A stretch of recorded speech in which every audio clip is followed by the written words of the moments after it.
সকাল সকাল একটা ব্লাউজ তো করে নিয়েছি, ছেলে স্কুল গেছে।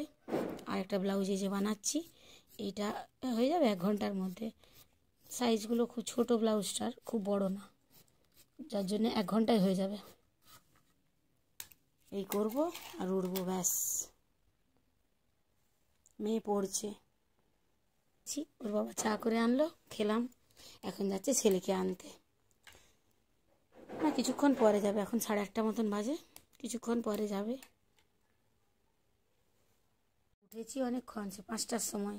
এই ব্লাউজটা হলো, এটা স্লিভলেস হলো। ও বাবা, ভুলে গেছি দড়িটা করতে, ব্লাউজটা করে রেখে দিয়েছি। এই ব্লাউজটা কমপ্লিট করলাম, এটা করলাম, এবার এটা করব। সকালবেলা আমার যদি কেক টেক না থাকে, আর্জেন্ট কিছু কাজ না থাকে, সেলাইটা আমার সকালের সবচেয়ে বড় কাজ। 2টাই দিয়ে ব্লাউজ করলেই না মনে হবে না আমি পুরো বিশ্বজয় করে ফেলেছি। ব্লাউজটা আর একটু বাকি আছে। এটা হচ্ছে হাতটা স্লিভলেস হবে, দিয়ে এই হাতে কুচিটাও বসবে স্লিভলেস। হ্যাঁ, স্লিভলেসে কুচিটা বসবে, বেশ ভালো লাগবে। আর একটু হলে হয়ে যাবে। আমি চা আর 2টিখানি মুড়ি খেয়েছি, ওই জন্য খিদে পাচ্ছে না।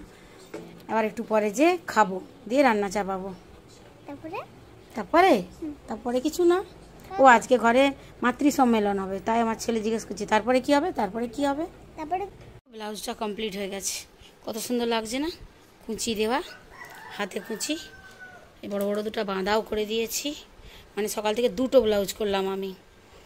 তো এখন এই যে ব্লাউজের এখানে 4টিখানি পড়ে রয়েছে, এত ব্লাউজ সব পড়ে রয়েছে। মেশিনটার অবস্থা এরকম। ঘরে আজকে ওই মাতৃ সম্মেলন, মানে অনুকূল ঠাকুরের যে প্রার্থনা, ওটা হবে। আমি ওই শাশুড়ির রুমে করছিল, বারণ করলাম। আমি বললাম এখানে করতে। এই পুরো পোর্শনটা পরিষ্কার করে এখন সাফ করব, মেশিনটা সরিয়ে দেব। মেশিনটা ওই যেখানে বাবুর সাইকেল আছে ওইখানটা ড্রেসিং টেবিলের জায়গাটাই করে দেব, এই ঘরটা একটু পরিষ্কার করে দেবো। যেতে হবে না।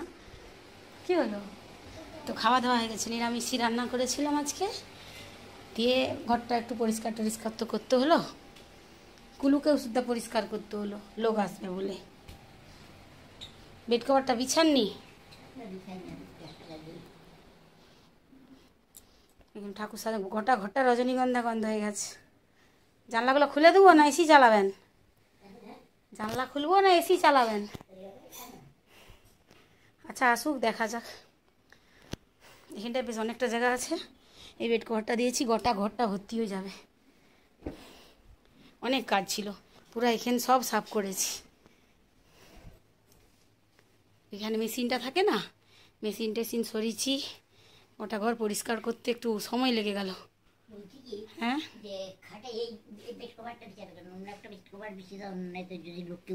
বসুক, কেন বসবে নি? কি জ্বালাতন, খাটে বসতে মানা আছে? যদি বেশি লোক আসে খাটে উঠে বসবেই তো, ওই জন্যই তো ভালো বেড কভার বিছিয়েছি। তাহলে লোক এসবে বললে খারাপ বেড কভার বিছাবো নাকি? কি জ্বালাতন। আর একটু নিচে কাজ আছে, সেরে নিলেই হয়ে যাবে। দিয়ে আমি নাইটি পরে আছি, কুর্তি পরে নেব। কিছু বললেন? হ্যাঁ, কি বলছো রাজকুমারী? সব পরিষ্কার করেছি। আজকে পরিষ্কার করতে যে ভিডিও করতেই ভুলে গেছি।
রাতে প্রার্থনা হচ্ছে, প্রার্থনা হলে তো একটু টিফিন দিতে হয়।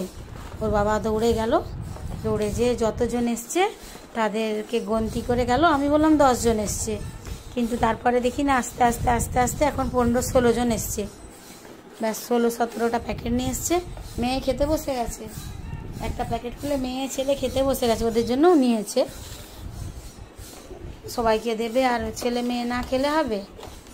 মেয়ে তো বিকেল হলে খিদে পেয়ে যায়। যাক, এই প্যাকেটগুলো সব নিয়ে এসছে। এখন প্রার্থনা শেষে সবাইকে একটা করে দেব, সবাই বাড়ি নিয়ে যাবে। চিকচিকা দিতে হবে, বুঝলে? দরকার নেই, আমার তো আছে পাতলা চিকচিকাগুলা। আমি এখন নিচে নেমে এলাম, ফোনটা নিতে নেমে এলাম। টাইম দেখে প্রার্থনা হয় তো, বললো ফোনটা কটা বাজে দেখো তো। আর ছাতের ঘড়িটা আমার খারাপ হয়ে গেছে, তাই নিচে এলাম যে আমি ফোনটা নিয়ে যাই। ভাবলাম ভিডিওটাও করে নিই। যাবার সময় যারা এসছে ওনাদেরকে দেবো এগুলো। সবাই অনেক বড় বড়, কেউ শাশুড়ির বয়সী, কেউ আবার তার চেয়ে বড়, কেউ আবার তার চেয়ে একটু কম। ছেলে ঘুম থেকে উঠে গেছে, ছেলে একটু খঞ্জরির আওয়াজ শুনে ভয় পাচ্ছে। ও দিদি আছে, ওকে দেখছে। হ্যাঁ, না তুমি বসো। কি বলছো? না, ও যাবে না।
তারা এসেছিল, তারা চলে গেছে। এখন কটা বাজে? 7:10। 7:10। মেয়ে পড়তে যাবে। আমি এখন রচা খাচ্ছি। মেয়ে পড়ে এলে তারপর একটু মায়ের ঘর যাবার প্ল্যান আছে। তো সবাই চলে গেছে, টিফিন দিয়ে দিয়েছি। এখন ছাদে এসেছি, ছাদটা একটু গুছাতে, পুজলাম ঘরটা। ধুনো টুনো জ্বালা হয়েছিল, তারপরে বর্ষার সময় সবাই এসেছিল, মেশিনটা ওইখানে আবার করে দিয়েছি। ছেলে এখন বদমাইশি করছে, মেয়ে পড়তে গেছে। আমি একটু ওই যে সেলাই করছিলাম, এখন একটু রেডি হব। মানে রেডি মানে যে কুর্তি পরেই আছি, একটু মুখটা পরিষ্কার করবো, বেরিয়ে যাব। মেয়ে চলে আসবে এখনই, 9টা মতন বাজে, 9:30 দিক করে চলে আসবে। উঠ বাবা, খাটে উঠ। আমি বিছনাটা করে যাব, এসে শুতে না, ঘুমাতে অনেক দেরি হয়ে যায়। বেড কভারটা তুলে দেবো। একটা বিছানা আছে না, এটা সকালেই বিছিয়েছিলাম, এটা বিছিয়ে রাখবো। ওটা কালকে জল দিয়ে একটু ধুয়ে দেবো, নোংরা তো হয়নি। চলুন তাহলে ব্লগটা শেষ করছি। হ্যাঁ বাবা।